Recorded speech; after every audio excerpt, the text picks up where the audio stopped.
Welcome to the Great Detectives of Old Time Radio. From Boise, Idaho, this is your host, Adam Graham. If you have a comment, email it to me, box13@greatdetectives.net. Follow us on Twitter at Radio Detectives and become one of our friends on Facebook, facebook.com/Radio Detectives. Today's program is brought to you by the financial support of our listeners. You can support the show on a one-time basis, support.greatdetectives.net, using the Zelle app to box13@greatdetectives.net, and by mail to Adam Graham, P.O. Box 15913, 15913, Boise, Idaho 83715. In addition, you can become one of our ongoing Patreon supporters for as little as $2 per month. Just go to patreon.greatdetectives.net.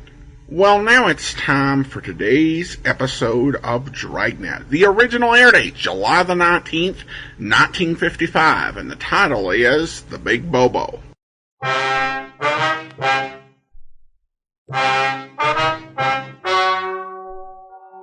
Ladies and gentlemen, the story you are about to hear is true. The names have been changed to protect the innocent.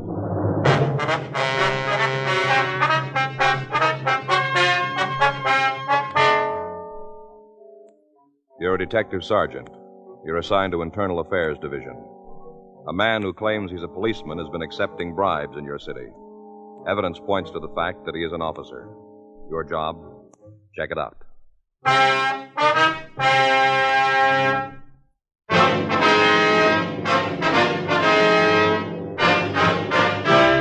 Dragnet, the documented drama of an actual crime. For the next 30 minutes, in cooperation with the Los Angeles Police Department, you will travel step by step on the side of the law through an actual case transcribed from official police files.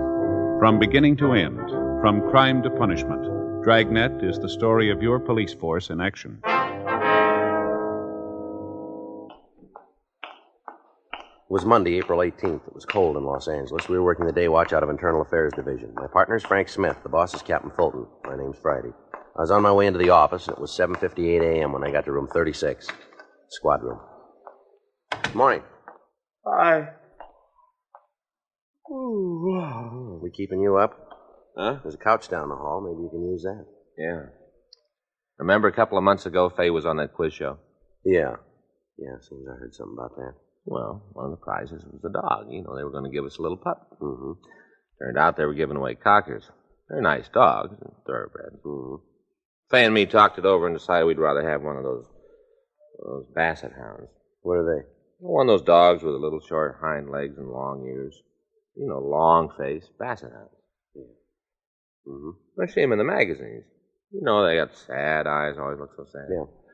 Well, they're hard to get. We had to wait a while. I got the call Saturday. Pup was there. Mm-hmm. I went out and picked him up. Mm-hmm. Named him Hector. Yeah, that's it, Hector. Why? Why? Because the old expression kind of fit. Mm-hmm. Since Hector was a pup. Get it, Joe?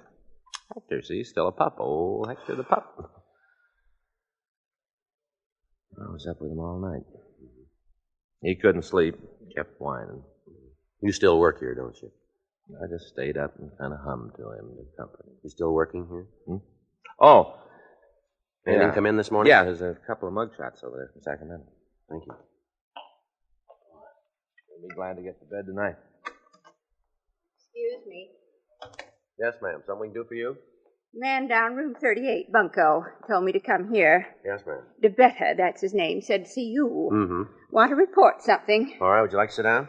Thank you. Now, what can we do for you? I think it's been too long. What's that? Well, I paid for it over a month ago. I'm tired of waiting. You want to tell us about what you mean? Well, Henry should be home by now. It's been over a month. Who's Henry? My husband, Henry Farwell. When I gave the man the money, he said he'd get Henry out of jail right away. That's what he told me. What man? The man who came to see me. Oh, yes, ma'am, but who was he? A policeman.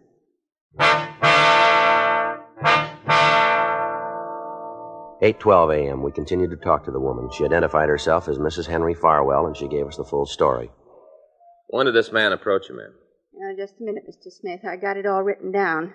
Ma'am? Got it right here in my bag. Yep, here it is. March 6th. That's when I met him. Where was that? What? Where'd you meet him? He come to the house, my house. Told me he wanted to talk to me about something. Said it was important. Mm-hmm. I didn't know him. There wasn't any reason he'd have anything important to talk to me about. But he said he knew the mister. You mean your husband? That's right, Henry Farwell. Is he in prison? Yes. Been there for 3.5 years. We don't like to ask this, Miss Farwell, but it's necessary. Burglary. That's what he was convicted for. Judge told him he'd go to jail for 5 years to life. Mm-hmm. Was this the first time he's been in jail? I thought so. First, I thought it was all a mistake. They was wrong about the mister. Yes, ma'am. They weren't. Came out in the trial. Seems he'd done the same thing before, twice before. I see. I didn't know about it when we got married. Didn't have any idea. Mm-hmm. The mister's my second husband. Mm-hmm. First one died 10 years ago. Woman my age gets lonely. So when Mr. Farwell asked me to marry him, I said yes. Then I found out about the stealing. Mm-hmm. And this man said he knew your husband, is that right? That's right. Told me they met several years ago. Uh-huh. Then he went on to tell me how the mister could get out. What do you mean? The way he told it, if you had friends who knew the right people, you could get out of jail. What's that? If the right people were paid, a man could get out of prison. Uh-huh. And he wanted you to give him some money? Not at first. When he came to the house at the beginning, he didn't even mention it, not at all. When did he bring it up? Oh, about a week later. Came over in the afternoon. I was out in the yard, and he said he'd met the people who were important, the ones who could get the mister out of prison. Did he say who these people were? No, just told me he'd met 'em. Mm-hmm. Well, what happened then?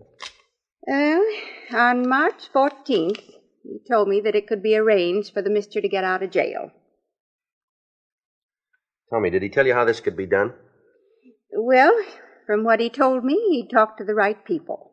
That's the way he said it, the right people. I see. If he gave him $5,000, the mister could be turned out. 5,000, huh? Yes. I told him I couldn't give him that much, that I just didn't have it. What'd the man say when you told him that? Asked me how much I could give him.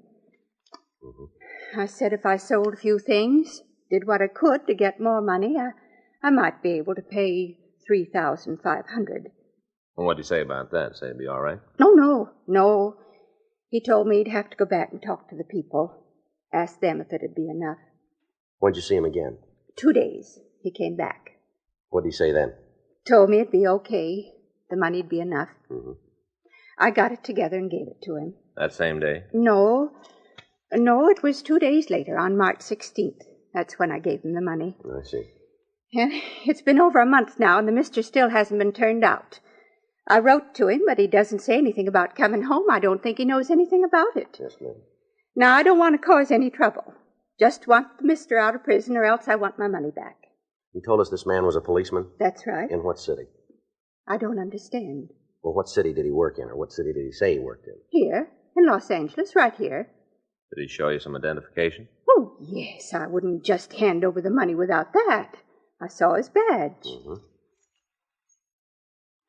Does it look like this one? Let me see. Yeah. Just like that one. Same thing. Mm-hmm. Did he give you a name? Yes. He said he was Jim Sorvell. Sergeant Jim Sorvell. That's Sorvell? That's right. I'll check it. Did you see anything else to identify him? What do you mean? Well, did he show you any other cards, anything else? You mean it might be a wrong name? That's right. Oh, no, I'm sure about that. I wouldn't just hand my money over to anybody. I was sure. Well, how do you mean? I saw his driver's license. Did he tell you where he worked? You mean in what department? That's right. Yes. It's one of the reasons I believed him, because of where he worked. Yeah. Right here in the city hall.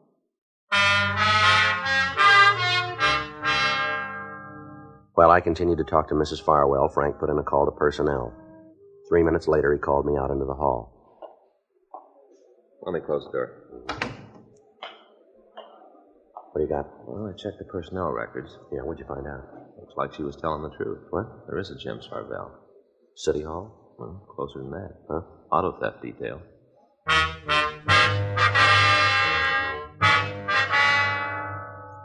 We put in a call to auto theft detail and asked that Sergeant James Sorvell see us right away. While the victim waited in the squad room, Frank and I took the officer down to the interrogation room. Go ahead, sit down, Jim. Yeah. Thanks. Well, what's this all about? Well, it's a rough one, Jim. We hope you got the answers. Now, give me a try. How long you been a policeman? 12 years. How long you been working auto theft, Jim? 2 years this time. I worked there before, about 5 years ago. Uh-huh. Well, what's this all about, anyway? You know a woman named Farwell? No, I don't think I do. How about a man, Henry Farlow? No, I don't think so. No, wait a minute. Hmm? A few years ago when I was working burglary, seems we had a suspect with that name. Yeah. Big guy. Fallen twice before, the way I remember. Bad name around town. Might be the same one. What about him? I heard he went to the joint a couple of years ago. Well, his wife came in here this morning. Yeah. Says she gave a man $3,500 to get Farwell out of jail. Lawyer? No. Some kind of a deal. This fella said he knew the right people. Told her a little juice would open the doors for her old man. How do I fit into this? Well, this guy told her he was a policeman. Showed her ID to prove it. What name? Yours. You believe it? Well, no, we don't want to. We figured we'd get your side of the story first. Well, there's nothing to tell you, Friday. I had no part in the action. That's the truth. I hope it stands up. It's got to. I don't know anything about the deal. Nothing at all. I wouldn't know the woman if she walked in here right now. Well, then you don't mind letting her take a look at you then. No. Bring her in. Right? Yeah.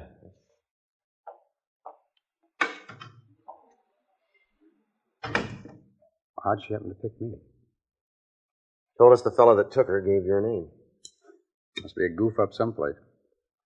Mm-hmm. You got your driver's license? Yeah. Want to show it to me? Sure. Next line is, take it out of your wallet, isn't it? I don't like this any better than you do, Jim. Yeah. Here. You got your badge on you? Yeah. You want that, too? Well, I want to see it. All right. Ms. Farwell says the suspect showed her a badge. Says it looked good. I don't think it was mine. Oh. Here. You want to step inside, Miss Farwell? Yes, thank you.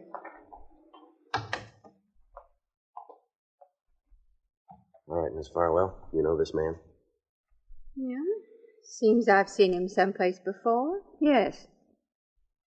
Now be careful and look carefully. Do you know where you've seen him? I'm trying to think. Take your time, be sure. Yes, ma'am. Please be sure. Yeah, hair's a little shorter. Had a mustache before. But I can tell. I can tell for sure. What's that? He's the one that took my money.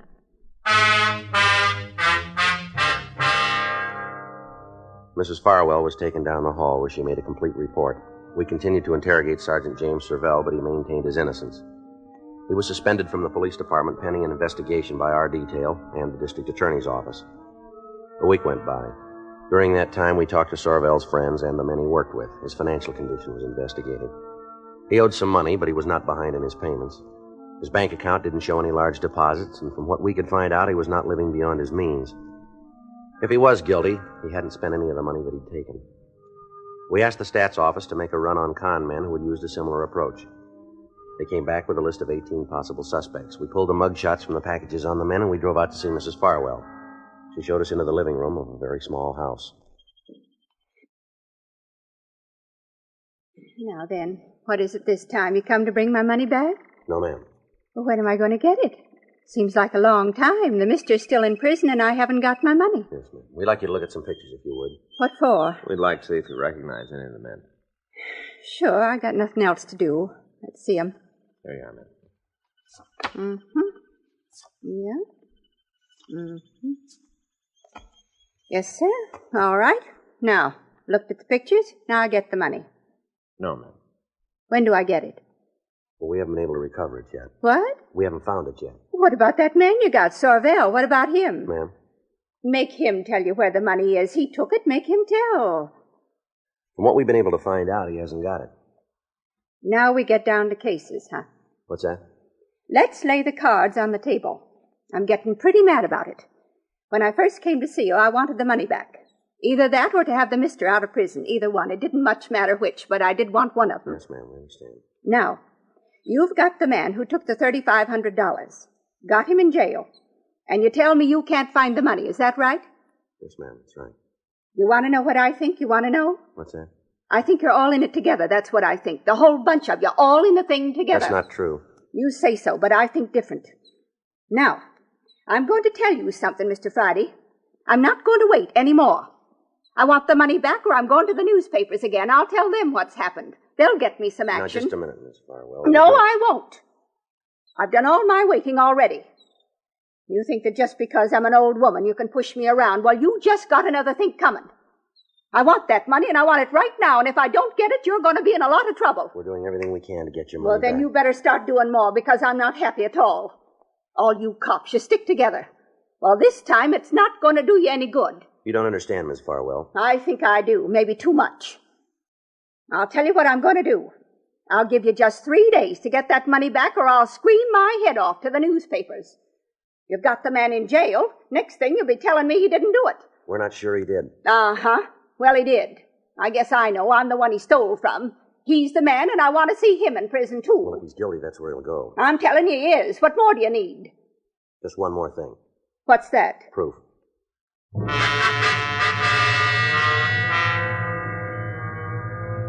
Frank and I went back to the office and met with Captain Fulton. We laid out the results of our investigation. According to what the victim had told us, we had the right man in custody. But according to the evidence we'd found, it was a case of mistaken identity. 2 days later, on Thursday, April 28th, we got a call from a bartender out on Vermont Avenue. Frank and I drove out to see him. Hi. I'd like to see Vince Elkhart.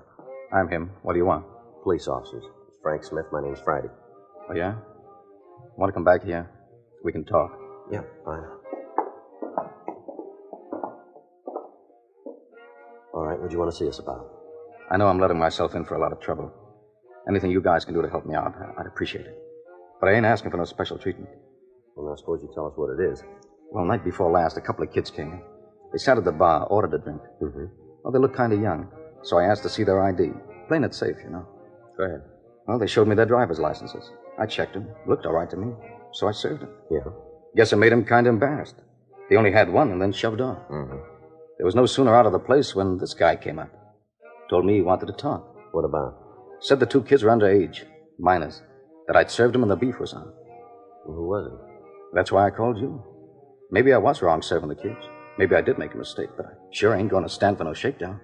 Not a penny's worth. This man tried it, did he? Sure. Told me if I paid off, he'd forget what he saw. Well, who is it? Cop. Name of Jim Servell.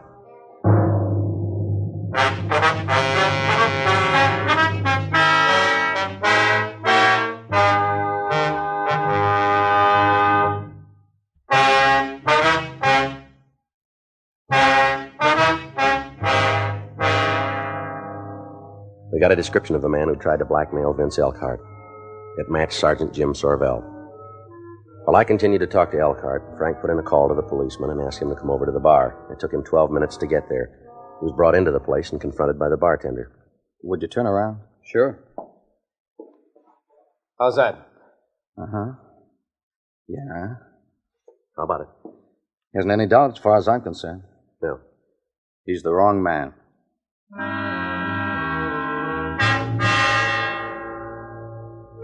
We made arrangements for Vince Elkhart, the bartender, to come down to the city hall and go through the mug books. He was unable to find a picture of the suspect. We contacted CII up in Sacramento and asked them to check their files. Thursday, 5:30 p.m., we returned to the bar. No. Come right down to it, I guess I should have known he wasn't a cop. Should have known it all along. Have you seen this fellow before? I'm not sure about that. Seems like I might have, but I can't be sure. Mm-hmm. We do a pretty good business in here. A lot of people. He might have been around, but I can't name a date or time. Mm. Was he with anybody the night he was in here, do you remember? I don't remember. Matter of fact, I don't even remember him coming in. Just all of a sudden, after the kids left, he was at the bar, tossing me the pitch. Mm-hmm. Really saddened me to think a cop would pull a stunt like that. What'd you tell him when he asked you for the payoff? Said for him to get out of the place. That if he was going to make a pinch, to go ahead and do it, or else clear out. Did he leave? Yeah. Said I didn't give him any choice. Walked out. Hello. Yeah, that's right. Just a minute. Hey, Vince. Yeah? Catch the phone, will you? Yeah. Excuse me. Yeah, go right ahead. Sure, go ahead. Hello? Yeah, that's right. Who? Oh, yeah. I don't know. Yeah. No, I understand. Uh-huh. Well, it's nice of you. Sure, I thought about it. Okay. Yeah. Goodbye. You guys must live right. That was him. The phony cop? Yeah. He'll be right over.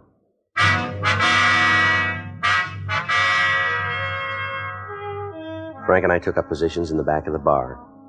20 minutes later, the suspect walked in. Hi, Elkhart. Hello. Want to give me a Coke High? Sure. Looks like him. Oh, it's sure been cold lately, huh? Yeah. Not doing much business. Slow night.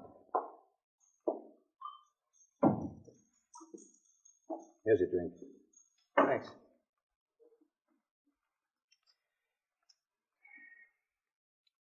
Where can we talk? It's all right here. You know, what about the two guys in the back? They won't bother anybody. Both gassed. All right, Elkhart, what about it? You mean the payoff? That's right. I talked to the boys downtown. They say they'll let you off the hook for $750. That's a lot of money. Your license is worth more, isn't it? I suppose so. But I gotta know what I'm buying. Who are these guys downtown? Well, that doesn't come into it. All you got to do is dig up the money. How high does the juice go? What do you mean? Just that. How far up does the payoff go? All the way to the top? We got enough. All right. Yes, sir. You play along with us and you'll do all right. This was him. All right, mister, let's go. What are you talking about? What is this? Police officers, you're under arrest. For what? Suspicion grand theft, impersonating an officer, and we ought to be able to figure up a couple more on the way downtown. Oh, hey, you guys are wrong. You made a mistake. Sure we have. Stand still. Nice close. You're going to be awful sorry about this. Is that right? Sure, I got a lot of friends in town. Some of them pretty high. Mm-hmm. You mind giving me your names and numbers? I want to be sure I got the right dope on you guys. Time I get through, you'll both be working so far out, you'll need a passport to get home. Mm-hmm. Got it all figured, haven't you? Front, back, and in the middle. Yeah. Like reading a story. Well, I don't know about the first part. Yeah. But I can tell you how it's going to end.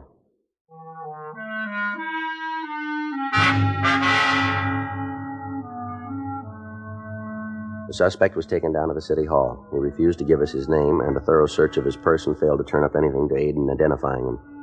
His fingerprints were rolled. While we waited for the results of the check, Frank and I talked to the suspect in the squad room. How long you figure you're going to be able to keep this thing up? I don't know what you're talking about. No, come off it. We've got you dead to rights, and you know it. News to me. Why don't you tell us who you are? I forgot. You know a man named Jim Sorvell? I don't think so. Well, according to that bartender, you said you were Sorvell. Oh, he's got a big mouth. Look, have you ever been arrested? I forgot. You better get your memory back. Why? Okay. ID, Smith. Yeah? Mm-hmm. Wait a minute. Toss me that card, will you? Here. Thanks. All right. 46? Yeah. Yeah. Right. 52, huh? Okay. All right, thanks a lot. You better get in touch with those big friends of yours. I will when it's necessary. Well, time just came up. We got your record. Hmm? Full name, Charles Bobo Kiernan Offner. You've fallen twice in California, once for GTA, once for attempted robbery. There's an outstanding one from Eureka and 2 from out of state, all 3 on charges of extortion. Shall I read the rest of it? How about it? You don't have to. I'm in the box. Where's the badge and the driver's license? My place. Where's that? Hotel over on Grand. Where'd you get the badge? Bought it. Guy I know. It's one of the old ones. Mark doesn't know the difference. Yeah. How about the license? Made that up myself. Why'd you pick Sorvell? Looked like a good dodge. A cop who's going to cause trouble. Why him? Tagged a cleaning store out in Highland Park one night. Must be the place where this Sorvell does business. Clerk thought I was him. We got to talking. Things just worked out. What about the prison deal? How'd you build that for yourself? Well, I know a guy up at Q. He buddies up with a prisoner, gets all the information, and kites a letter out to me, and I pull the swindle. How many times you worked the deal? Collected 3. The last one was an old woman. What'd you take? $3,500. Just you and the guy up in the joints, that all there is? Yeah. You willing to make a statement? Sure. All right, we'll call a stenographer. Look, can you tell me something? What's that? The 2 out-of-state beefs, you think they'll extradite me? We don't call it. Why? I'd rather do my time here in California. It's nicer here. Yeah. Prettier. Lots of nice scenery in California. It's different. Well, I wouldn't worry. Hmm? You won't see much of it.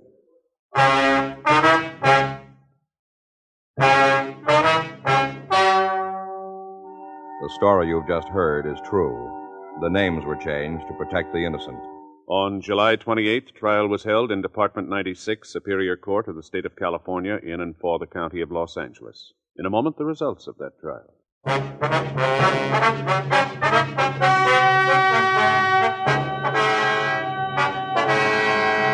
Charles Kiernan Offner was tried and convicted on grand theft money, 3 counts, and received sentence as prescribed by law. Grand theft money is punishable by imprisonment for a period of not less than 1 nor more than 10 years in the state penitentiary. Sergeant James Sorble was reinstated in his duties with full back pay.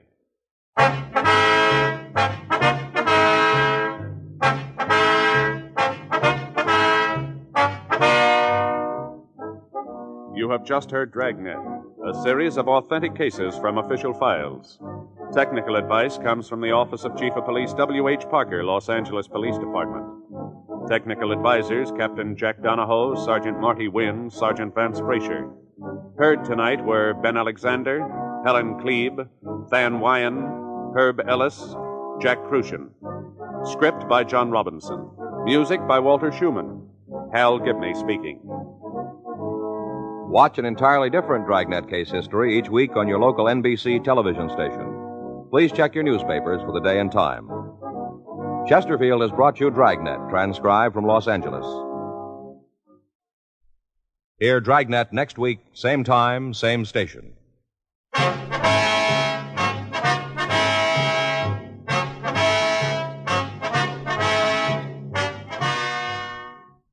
This is the NBC Radio Network. Welcome back.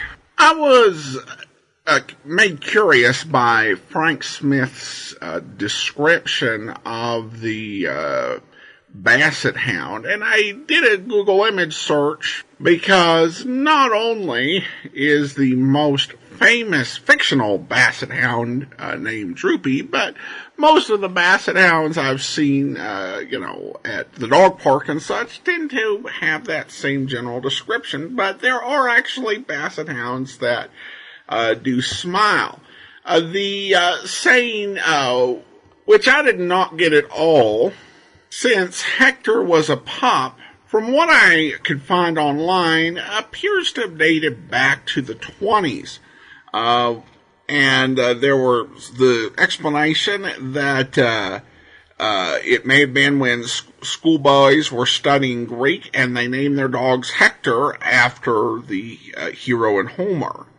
And then the other possibility is that according to Euripides, Hector's mother Hecuba was turned into dog for murdering the killer of her older son. Therefore, Hector was the son of the dog, which made him a pup.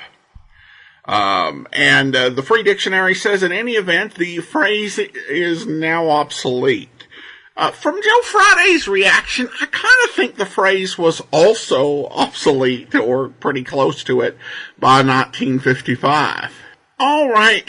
Well, with that, we're going to turn to listener comments and feedback. And I'll warn you that this is going to be a bit serious and maybe a little heavy. So if you're not in for that, you can feel free to just press stop. All right. Well, I received a Facebook message. Chris writes in, "Hello, Adam. First off, I love the great work you've been doing with the great detectives of old-time radio. I've commented before, and I'll probably comment again, but right now, I'd like to be a bit more serious and bring up the elephant in the room. Though I previously stated Dragnet is one of my favorites, along with yours truly, Johnny Dollar and Sherlock Holmes, I admit that it's a bit on the problematic side. Though it's based on actual police cases, it does present an overly optimistic view of the LAPD. Joe Friday and his partner are heroic, by-the-book cops, incorruptible with a strong sense of justice and fairness. They never have to break into people's places without a warrant or use excessive force. The toughest Joe Friday ever gets is when he gives a guilty party the reason you suck speech, and those don't happen all that often. Furthermore, Friday and his partner never have to go against or even question the system, because in Dragnet, the system always works. Each episode ends with the right person apprehended and sentenced. And there's no episode where they encounter any witnesses or perpetrators who were motivated because of any sort of systemic failure. From what I heard, there was an episode of the Dragnet radio series that dealt with a corrupt officer as opposed to others which dealt with people impersonating cops, but was still among the missing episodes last I heard. Right now, we are seeing many people upset at the police for a huge failure in the system, the failure of the police to avoid racial profiling and police brutality. People are mad at the police right now and want the nation's police as a whole to clean up its act. With that in mind, I was wondering if it might be a good idea to give Dragnet a few weeks off. Maybe you could air one of the other shows you've been meaning to air in its place, or maybe missing episodes of other detective shows you've already run that have now come into circulation, because right now it seems like airing a police procedural in the midst of all these protests is like airing a movie about an airplane hijackings right after 9/11. It's just too soon. Don't get me wrong, I like Dragnet, but in these times we are reminded that our favorite police procedurals, from Dragnet to Law & Order Special Victims Unit, present an overly optimistic portrayal of the police. We'd like all our police officers to be as incorruptible as Joe Friday or as idealistic as Olivia Benson, and we'd like the system overall to truly protect and serve the public. But at the moment, we can't avoid reminders that real-life policing is a lot messier. Anyway, thank you for the good work you do, and I hope you think about this for a while.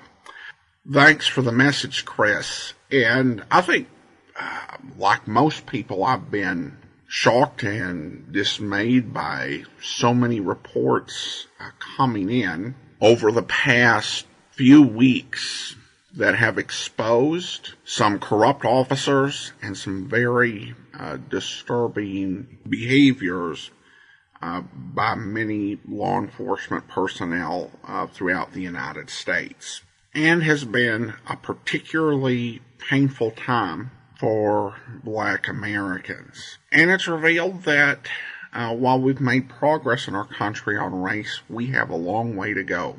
And there's so much that we need to discuss as to how we address these racial issues, and also the concerns about police brutality that we're going to have to see addressed through our nation's political processes and in our communities. Now, I'm not going to draw out my answer to Chris's request. I'm not trying, this isn't like some reality show where I'm trying to keep people in suspense. So I will go ahead and address his request on Dragnet, and then I'll explain my reasoning. If I thought that pulling Dragnet from our schedule for the next 2 or 3 months would bring a resolution to the problems in our nation's streets and a resolution to all of these problems we face, I'd gladly do it. However, I am not afflicted by delusions of grandeur. What I do on this podcast, with what shows I play and what shows I don't play, is not going to change the course of this debate. And I'm not going to remove Dragnet from the schedule. My reasons for the decision fall into 2 categories. First is just the practical category. I think responding to news stories in that fashion really takes the show as a series, Great Detectives of Old Time Radio, in a direction I really don't want to take it. And that is passing judgment on 65-year-old plus programs based on the news stories going on at the moment. And this is a series, even if the star is not a policeman, where we are having our heroes interact and deal with police, often work with police, on a very close basis. I mean, why stop with Dragnet? Mystery is My Hobby features Inspector Noah Danton. Should that be cut from the schedule? In a great many episodes, Johnny Dollar works arm in arm with police officials, and they aren't portrayed as corrupt, but as competent, decent people. And if that portrayal is offensive, do we need to start skipping over every episode of Johnny Dollar where Johnny is working arm in arm with the police? Do I need to start editing programs for other things? For example, if we have episodes of Father Brown come into circulation, we currently only have 2 episodes of that series. If we have, say, 5 more episodes come into circulation, and 2 weeks in, we have a clergy abuse scandal flare up, do I need to stop playing episodes of Father Brown? While I appreciate what Chris is asking for, it's not really in the spirit of the show. In some ways, it's in violation of the promise and premise of the program, which is that we'll play you each series that we decide to do, from first available episode to last.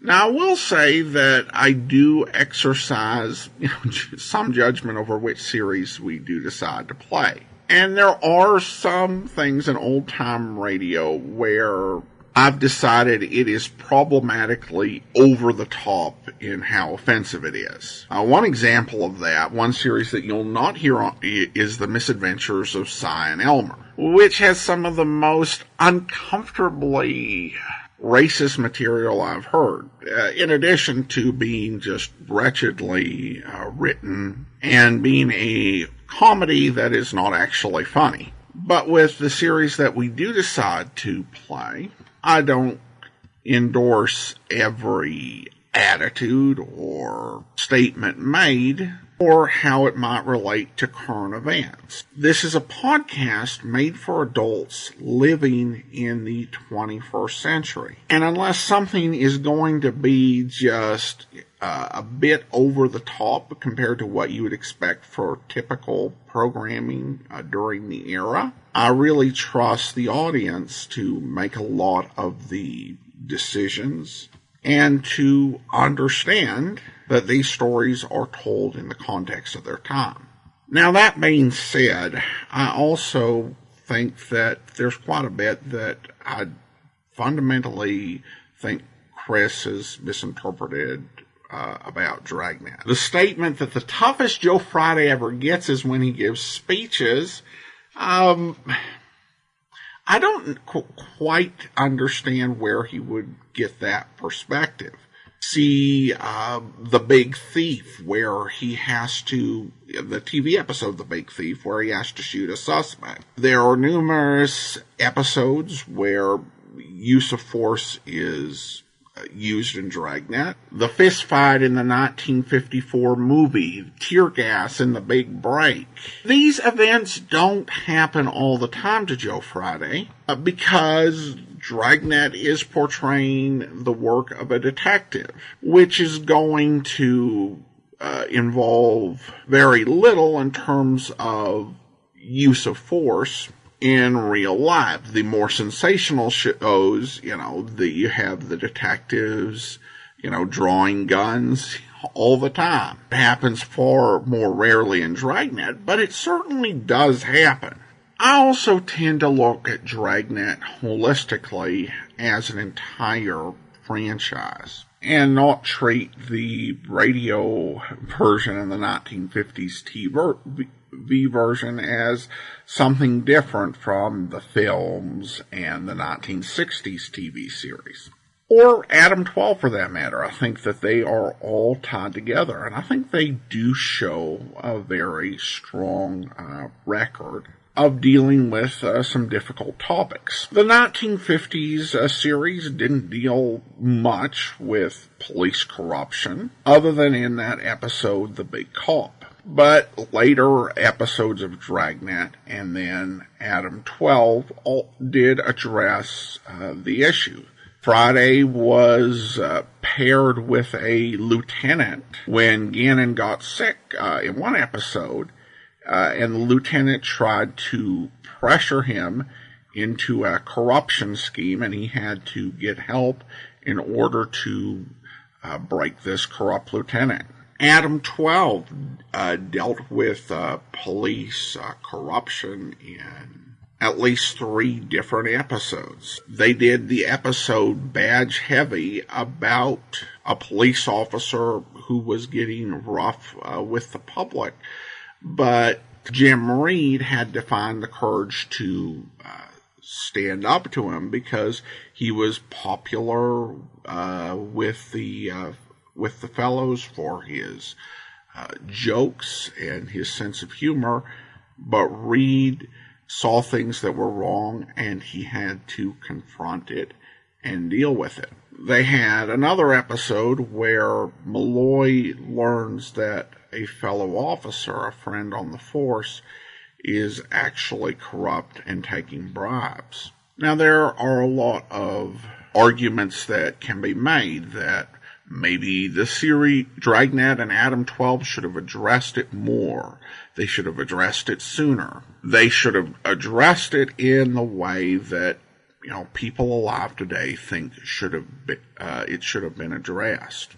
And certainly folks have the right to feel that way. But I think that Jack Webb in the series did take on these issues, and they addressed a whole lot of other issues that society was afraid to talk about, things like child abuse. And they also dealt with issues of race. In the 1966 Dragnet movie, we saw a portrayal of a black detective, and Friday, at the end of one of his great speeches, told off a suspect who used a racial slur on the officer.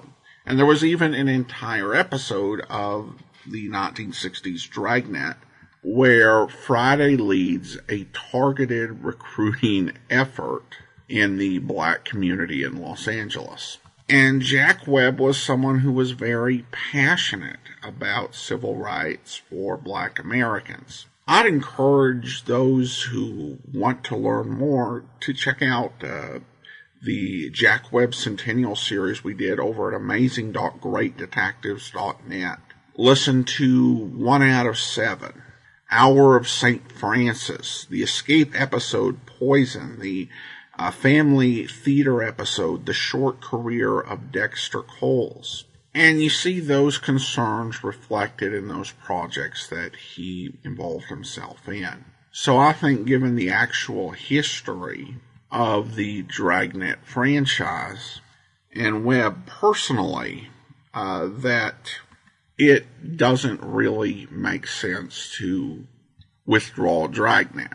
That's not to say that the show is perfect or that it didn't portray the LAPD more positively than the way that many officers carried out their duties. What Dragnet and Adam 12 represent is an idea about the type of people we want to be policemen. They're not perfect people, but they are good ones who do the best they can in a difficult job to help people and do justice. And even though both series portrayed the job of police as a tedious, challenging, emotionally difficult job, it inspired many people who wanted to make a difference to go into police work. Just as emergency inspired many people to go into EMT work. I hear, one thing I do hear and I kind of wonder about, because I hear people, praising the idea of portraying, policemen as more morally ambiguous and corrupt. I wonder what type of people will watch those shows and say, you know what, I want to be a policeman. Are they going to be the type of people you want to have on the police force? And I guess that's another problem I have with Chris's analogy. Because the way that Chris puts out the analogy of this being like playing a movie about a terrorist attack on an airplane around 9/11 is kind of backwards. If Dragnet were a series about patrol officers committing brutality, that would be an apt comparison. However, it's a series about detectives being professional in the performance of their duties. So then it would be kind of like playing a movie about a helicopter that doesn't get attacked at all around 9/11. Certainly, recent events show us that Dragnet doesn't cover the totality of America's police forces. There are a lot of problems that need to be addressed, but neither do the horrific incidents that we've seen represent the totality of America's police forces. Thanks to modern video technology, a lot of bad cops are being exposed and will be dealt with and removed from the police force. They will leave a gigantic mess behind for others to clean up. I do think that when we are talking about all the police in America, we need to avoid using the phrase the police to refer to everybody and paint with a broad stroke. We don't have a single unified American police force. We have thousands of agencies across the United States, some with great cultures, some with horrible cultures. Some wonderful officers, some awful officers. When the dust settles, it will fall to the best of our country's law enforcement pick up the pieces to bear the reproach brought upon them by those who abuse their power, to adjust to the changes and to serve and protect their communities. And I think these men and women who will help our country move forward are well represented in the spirit of what Dragnet has attended. Well, that went on a while. I appreciate that not everyone will agree, and if you're personally bothered by Dragnet at this point, because of what's going on, I just encourage you, if you want to listen later, download it and save it for a time when you feel more like listening. I do want to go ahead and thank our Patreon supporter of the day. Thank you so much to Barbara, Patreon supporter since July of 2019, currently supporting us at the Chief of Detective level of $30 or more per month. Thanks so much for your support. And that will actually be all for now. Join us back here on Monday with Box 13. Next Tuesday, we will bring you an episode of Defense Attorney, and we'll be back next Saturday with another episode of Dragnet. In the meantime, send your comments to box13@greatdetectives.net. Follow us on Twitter at Radio Detectives and become one of our friends on Facebook, facebook.com/Radio Detectives. From Boise, Idaho, this is your host, Adam Graham, signing off.